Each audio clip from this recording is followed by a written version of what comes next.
सूर्याष्टकम्। आदिदेव नमस्तुभ्यं प्रसीद मम भास्कर। दिवाकर नमस्तुभ्यं प्रभाकर नमोऽस्तु ते। सप्तास्वरधमारूढं प्रचण्डं कश्यपात्मजं श्वेतपद्मधरं देवं तं सूर्यं प्रणमाम्यहं। लोहितं रथमारूढं सर्वलोकपितामहं महापापहरं देवं तं सूर्यं प्रणमाम्यहं।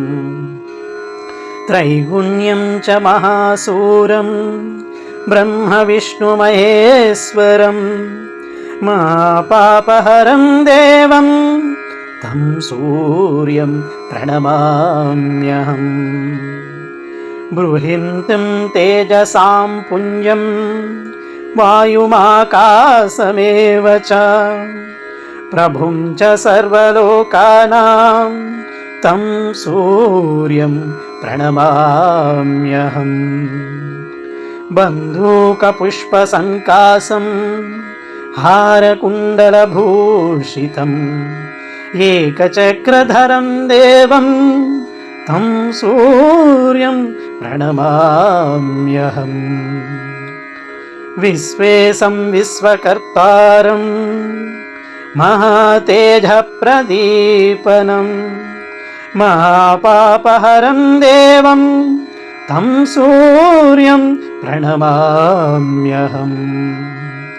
तं सूर्यं जगतां नाथं ज्ञानविज्ञानमोक्षदं महापापहरं देवं तं सूर्यं प्रणमाम्यहम्।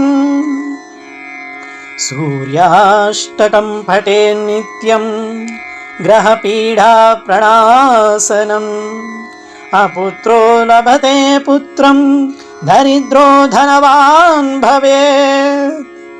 हमिषं मधुपानं च यः करोति रवेर्धिने सप्तजन्म भवेद्रोगी जन्म कर्म दरिद्रता।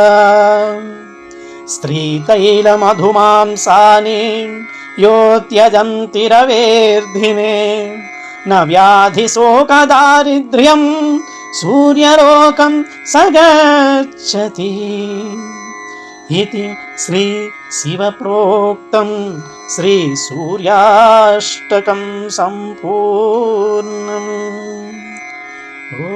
आदिदेव नमस्तुभ्यं प्रसीद मम भास्कर। दिवाकर नमस्तुभ्यं प्रभाकर नमोऽस्तु ते। सप्तास्वरधमारूढं प्रचण्डं कश्यपात्मजं श्वेतपद्मधरं देवं तं सूर्यं प्रणमाम्यहं। लोहितं रथमारूढं सर्वलोकपितामहं महापापहरं देवं तं सूर्यं प्रणमाम्यहं।